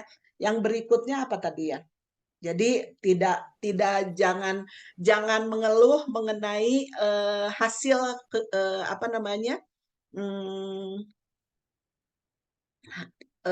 kehidupan Pak, karena kan yang sudah mengatur ya. Contoh misalkan kalau kita secara saklek melihat pendidikan itu linier gitu sesuai dengan pekerjaan gitu. Banyak juga faktor-faktor yang mempengaruhinya. Contoh misalkan saya lulusan S1 IPB, S2 IPB, S2 Uninus, S3 Uninus, tapi ketika saya masuk di dunia industri global, ilmu yang Uninus itu yang saya pakai Pak. Ilmu pendidikan luar sekolahnya yang banyak saya pakai gitu. Dan itu menjadikan saya bisa bersaing dengan lulusan teknik ITB yang cum laude gitu. Kalau kita lihat linier seperti itu. Tapi kan pengaruh kehidupan tuh banyak faktor yang mempengaruhinya, banyak faktor terkaitnya. Tadi intelektualnya, emosionalnya, sosial dan lain-lain ya. Itu yang mempengaruhi sehingga dia bisa perform di dalam melakukan pekerjaannya. Nah, tentunya kalau misalkan sudah ada bibit-bibit yang bagus, yang mempunyai modal-modal tadi, tinggal bagaimana mengelola leadernya, dikelola oleh leader yang bagus, sehingga leadernya bisa mengarahkan dengan baik, sehingga performa kinerjanya bisa maksimal gitu. Ya, jadi tidak linier seperti yang Pak Asep ceritakan gitu ya. Yang berikutnya untuk tantangan ke depan memang ya robot ini menjadi salah satu upaya nyingsieunan guru supaya tambah semangat gitu sebetulnya ya. Saya melihatnya seperti itu. Nah, salah satunya pada pendidikan pembelajaran kita. Saya harus bisa mengalahkan AI GPT gitu. Karena kalau misalkan Bapak dan Ibu ujiannya UTS-nya apa itu manajemen sumber daya manusia, bagaimana cara pengelolaannya. Ya saya kalah lah sama AI GPT gitu Bapak dan Ibu, apalagi daring seperti ini bisa noongwe gitu ya, bisa nanya ke si AI GPT mengenai jawaban UTS tersebut. Makanya saya kembangkan pembelajaran berbasis proyek. Saya lebih pintar daripada si robot itu ya, karena saya harus memberikan bisa menilai kinerja Bapak dan Ibu melalui UTS dari proyek-proyek yang Bapak dan Ibu hasilkan gitu. Itu sebetulnya tantangan ya. Ke depan meren kita yang harus lebih kreatif, karena kalau guru kan robot mah hanya mesin Pak gitu, dan juga mesin dibuat oleh manusia. Nah kalau kita manusia mah akal sehat diberikan oleh Allah Subhanahu wa Ta'ala, selalu harus terus ditingkatkan ya, kita tidak boleh kalah. Allah memberikan emosional kepada kita supaya kita harus menyentuh sesama dengan hablum minanasnya gitu kan. Yang berikutnya kita diberikan rasa ketabahan dan keikhlasan supaya apa? Kita bisa menerima takdir dengan tulus, dan juga bisa berupaya yakin bahwa takdir itu harus kita lalui dan merupakan takdir dari Allah Subhanahu wa Ta'ala. Ya seperti itulah akhirnya kita kembali kepada sistem nilai kita gitu Pak. Jadi Pak Asep mudah-mudahan tidak bingung ya. Jadi menerka-nerka, oh si guru teh ternyata begini teh, karena itu tidak hanya itu Pak, banyak faktor terkaitnya. Ya mungkin itu Pak Asep yang bisa saya jawab. Siap Bu, terima kasih Bu. Semangat Pak Asep, Bapak Kepala Sekolah, apalagi sudah membandingkan dengan sekolah yang lain. Mudah-mudahan bisa mendorong ya anak buahnya supaya mendapat pekerjaan yang dengan kinerja yang bagus, memberikan kompensasi yang sesuai gitu ya. Karena kan kita harus tahu, bekerjalah dengan hati dan bekerjalah dengan profesi yang kita cintai, sehingga tadi timbul ketabahan dan keikhlasan. Contoh, saya jadi dosen, kalau dilihat hitung-hitungannya mah gitu. Bapak dan Ibu tahu sendirilah sekarang juga lagi banyak di koran ya seperti apa. Tapi saya hanya mengharapkan insya Allah dengan saya menularkan ilmu nanti menjadi jariah ilmu bagi saya ketika saya sudah tidak ada di dunia, itu saja. Jadi modal keikhlasan itu yang senantiasa saya tumbuhkan, dan saya ingin memberikan yang terbaik kepada Bapak dan Ibu. Itu gitu Pak.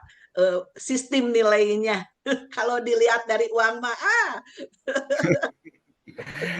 Sugeng Bu. Ini cerita bohong ya Pak ya. Saya bukannya saya menggaji Pak Sugeng, tahulah gaji pegawai di lapangan ya. Dengan sehari 150.000, insya Allah saya menggaji sekitar 4 juta sampai 5 juta lah yang di lapang, tukang macul gitu ya. Tukang macul, tukang ngelola kebun saya.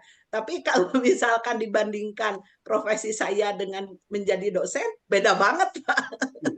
Tapi Allah memberikan rezeki dari yang lain. Saya bisa menggaji orang yang lebih tinggi gitu dibandingkan income saya. Tapi Allah memberikan rezeki saya dari hal yang lain gitu. Itu yang saya yakini gitu Pak ya. Ya. Mantap Bu Dokter, mantap. Bu Dokter. Pak. Dokter mantap. Bu. Berkah Bu, berkah. Minta ini Bu, waktu. Pak Tatang, silakan. Pangandaran aman. Aman, alhamdulillah terkendali Bu Dokter. Assalamualaikum warahmatullahi wabarakatuh. Salam. Bu Dokter yang saya hormati dan kawan-kawan yang luar biasa. Semua pasti insya Allah tertarik nih dengan human capital, insya Allah. Yang pertama, arahan Bu Dokter mengenai PKM ya, buku sama penelitian, insya Allah sangat tertolong dengan informasi tadi pagi dari Bu Dokter, karena semester kemarin saya buat buku, dan insya Allah yang sekarang saya akan melakukan PKM Bu Dokter bersama Bu Timur dan Kang Tony. Insya Allah tempatnya sudah ditentukan di Karang Taruna, Kelurahan Cijagra, itu Buah Batu. Oh ya. Kita udah konten, udah 3 kali bertemu, dan insya Allah materinya pun udah tersusun. Tinggal nanti setelah Idul Fitri mungkin mulai action lah gitu ya Bu, sesuai dengan arahan Bu Dokter. insya Allah. Dan sekaligus mungkin nanti kita akan mengadakan penelitian di tempat itu gitu.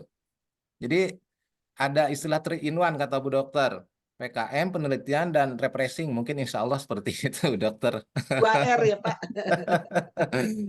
Terus menyangkut mengait apa kebahasan yang ini, mungkin saya akan menambahkan dari permintaan Pak Yana yang sudah diinformasikan Pak Erwin. Saya juga megang apa LKP ya sejak tahun 2001. Insya Allah Pak Yana, kalau di saya yang saya lakukan memang ya di rekrutmen, dan kita harus sudah punya parameternya. Misalkan saya perlu instruktur bahasa Inggris misalnya, parameternya harus kompetensi ijazah yang sesuai.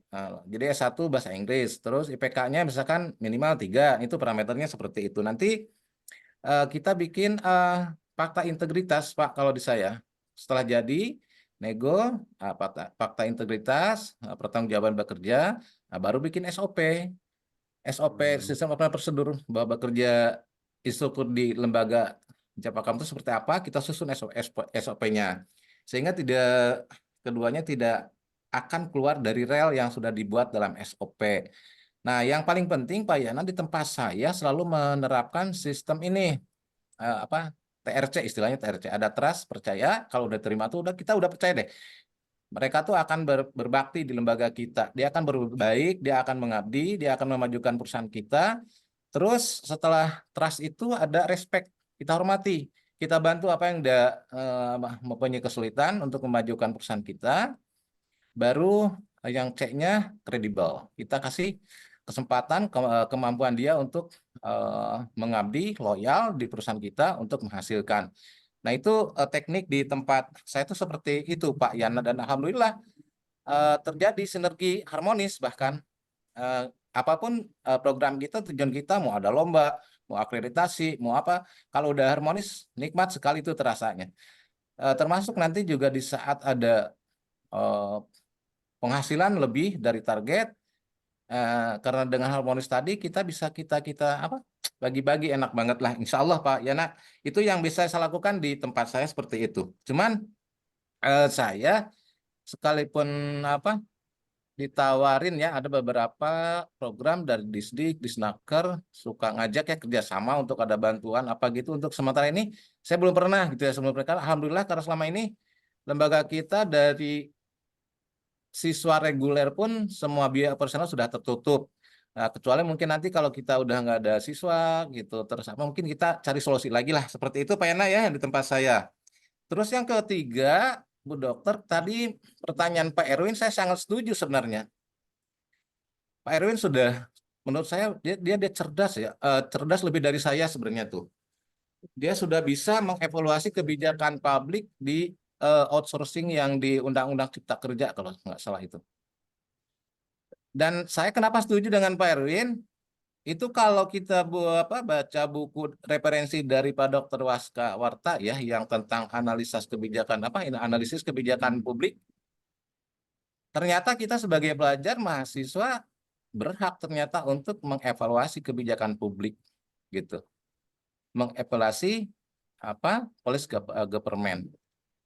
Dan di situ tugas mahasiswa itu bukan hanya untuk memikirkan diri kita sendiri gitu. Ternyata kalau menurut buku analisis kebijakan publik, kita di situ punya peran penting ternyata. Bukan ya minimal kalau kata Bu Dokter tadi berdoa, ya lebih dari itu mungkin kita bikin konsep lah dari kelemahan regulasi pemerintah ini apa untuk diajukan ke DPR misalnya gitu. Karena kita sebenarnya punya hak. Kenapa punya hak menurut buku itu? Kan regulasi pemerintahan itu sebagai urat nadi. Tapi dalam bingkai demokrasi. Demokrasi itu kedaulatannya milik kita. Kita itu ya kita gitu. Nah, tinggal kita lihat regulasi itu ada hubungannya nggak dengan kepentingan kita. Nah, di situ kita berhak untuk mengevaluasi ternyata. Nah, dari kekurangan-kekurangan yang seperti Pak Erwin tadi lihat di outsourcing yang di Omnibus Law itu ya, saya sangat setuju, dan kalau bisa kita cari solusi, dan kita berhak ternyata untuk memberikan solusi gitu. Jangan hanya memikirkan kita perut gede sendiri, sementara bangsa kita biarkan dengan regulasi yang salah, itu menurut saya salah gitu. Saya setuju dengan pendapat Kang Erwin, apapun regulasi sebenarnya sebagai mahasiswa berhak untuk mengevaluasi dan mencari solusi gitu. Kalaupun ada teman yang menyalahkan, ya saya apresiasi juga karena punya niat baik gitu. Misalkan di bidang bisnis lah sendiri. Tapi alangkah lebih baiknya menurut saya sebagai mahasiswa, selain kita berbicara tentang pendidikan terutama, karena tugas kita di pendidikan, orientasi kita manajer pendidikan, gimana mencari solusi pendidikan agar lebih maju. Apalagi Pak Asep sudah jalan-jalan ke luar negeri, mudah-mudahan tuh dapat nilai plus lah kita semua tuh dari keilmuan Pak Asep. Tapi juga kita ada tugas lain gitu. Orang lain tuh yang harus kita ikut pikirkan gitu. Karena apalagi kalau kita lihat haluan ideologi Pancasila, Minerba, terus Omnibus Law, banyak sekali yang Masya Allah itu regulasi sebagai nadi pemerintahan yang akan berimbas efeknya terhadap kita, apalagi anak cucu kita nanti kalau kita tidak gitu terhadap regulasi-regulasi yang menurut kita tidak menguntungkan, tidak berpihak, tidak terhadap bangsa. Barangkali itu Bu yang ingin saya sampaikan dari bahasan ini, dan sangat luar biasa human capital, ada kaitannya dengan nanti PKM, ada kaitannya dengan LKP saya, dan juga ada kaitannya dengan tugas kita sebagai mahasiswa, gimana nasib bangsa ke depan yang harus kita tanggung jawab bersama. Maaf Bu, kalau misalkan terlalu jauh obrolan saya. Wassalamualaikum warahmatullahi wabarakatuh. Waalaikumsalam. Terima kasih Pak Tatang. Sama-sama. Ulasannya ya betul ya Pak Tatang, bagus sekali ya tadi mengenai kita harus memperhatikan kondisi lingkungan sekitarnya ya. Kalau saya sendiri Pak, sebetulnya memang ada tanggung jawab kita, ada bahwa kita bisa menyalurkan aspirasi kita gitu ya, itu salah satu bentuk perhatian kita kepada lingkungan gitu. Kalau untuk saya sendiri, karena mungkin saya sudah frustasi ya Pak ya, memikirkan, tapi ketika misalkan kita mempunyai kreasi dan konseptual sudah disampaikan tapi tidak digubris, nah itu kan akhirnya menjadikan kita sendiri yang frustasi. Akhirnya kita walaupun hanya pemantau saja. Itu bagi saya pribadi ya Pak ya. Tapi bagus Pak Erwin bisa menganalisis kebijakan publik tersebut, khususnya untuk Omnibus Law, bisa itu dijadikan tulisan untuk tugas dalam kebijakan Pak, ditulis dalam bentuk tugas kebijakan yang minimal energi Pak Erwin, Pak Tatang tersalurkan melalui tulisan tersebut, dan tulisannya mungkin bisa nanti kalau konseptualnya sudah bagus bisa disampaikan kepada penyalur kita ya. DPR-nya aja nggak bisa apa-apa gitu loh maksudnya. Nah mudah-mudahan dari buah pikiran Bapak dan Ibu yang bisa ditulis dengan bagus, minimal kita sudah latihan lah memberikan opini terhadap kebijakan publik, khususnya misalkan contoh mengenai Omnibus Law tersebut ya, Undang-Undang Tenaga Kerja. Nah seperti itu mungkin tingkat lanjutnya Pak Tatang, bagus sekali ya. Jadi Pak Tatang udah aware terhadap lingkungannya. Nah sekarang tolong dianalisis dan itu juga menjadi tulisan Bapak. Nah sekarang kan kita kalau mau mengusulkan sesuatu harus lewat ditulis Pak gitu. Nggak bisa hanya diomongkan seperti ini, ditulis di dalam suatu tugas untuk tugasnya Pak Warta dengan saya nanti, dan itu nanti kalau misalkan konsepnya sudah bagus dan lain-lain, bisa saja grup SPS Uninus ini memberikan masukan ke penyalur kita gitu ya, atas nama mahasiswa pasca sarjana. Karena kalau atas nama individu itu tidak akan bisa digubris Pak, lebih bagus atas nama kelompok, dan atas nama mahasiswa itu kekuatannya luar biasa gitu ya.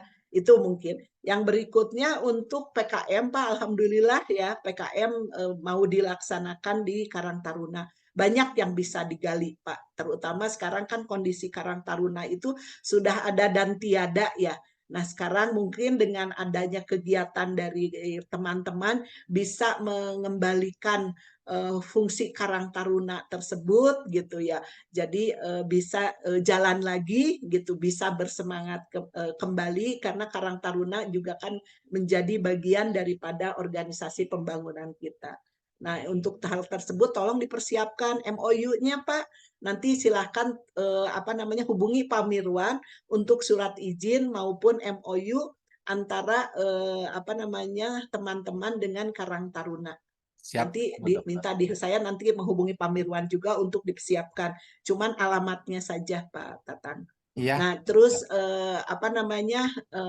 kegiatan kemarin penjajagan Pak Tatang sama Bu Timur sama Pak Tony itu ditulis juga di dalam logbook laporan harian gitu, Iya, bahwa sudah dibuat melakukan. agenda. Ya. Nah, dibuat agenda sehingga terstruktur gitu ya.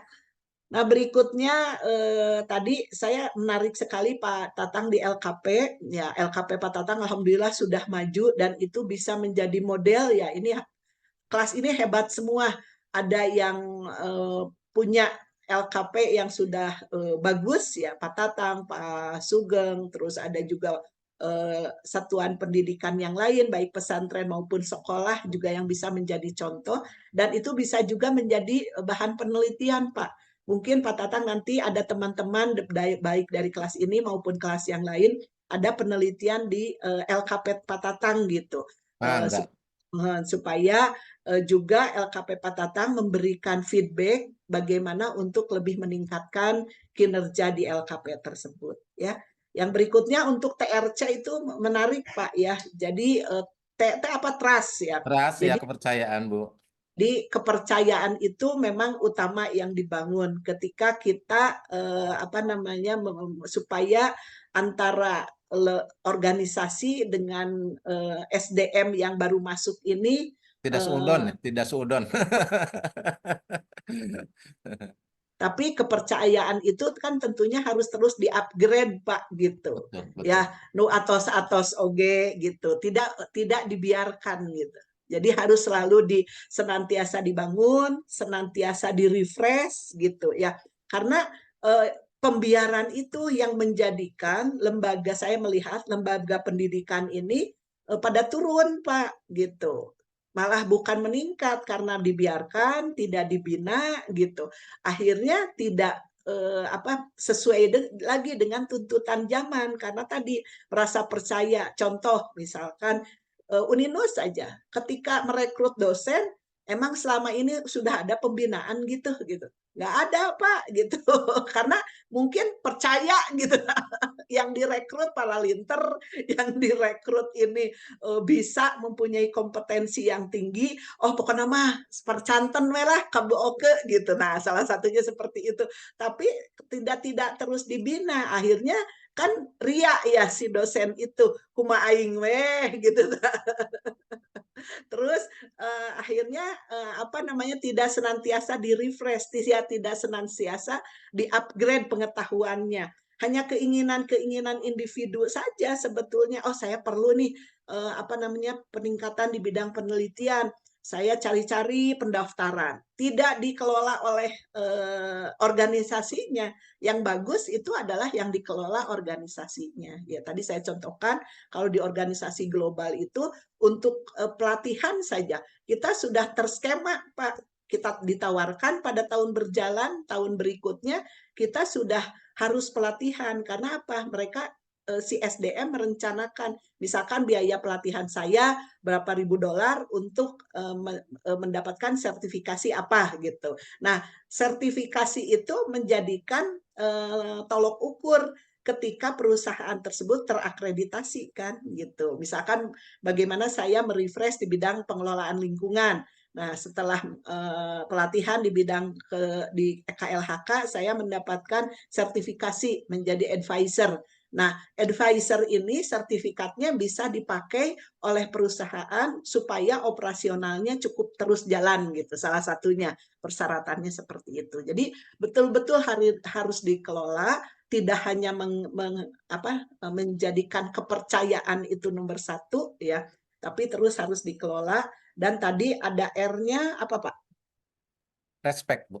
Ada respect ya, betul, respect itu harus ya, apalagi Dan di saling lembaga menghormati. pendidikan ya, saling menghormati dan lain-lain itu menjadi modal sosial yang harus dibangun, yang akhirnya menumbuhkan modal-modal yang lain, baik itu modal emosional, modal sosial, ya maupun modal keikhlasan tadi yang harus senantiasa menjadi modal guru untuk memajukan LKP-nya dan kredibel tadi ya, itu untuk membangun loyalitas tadi.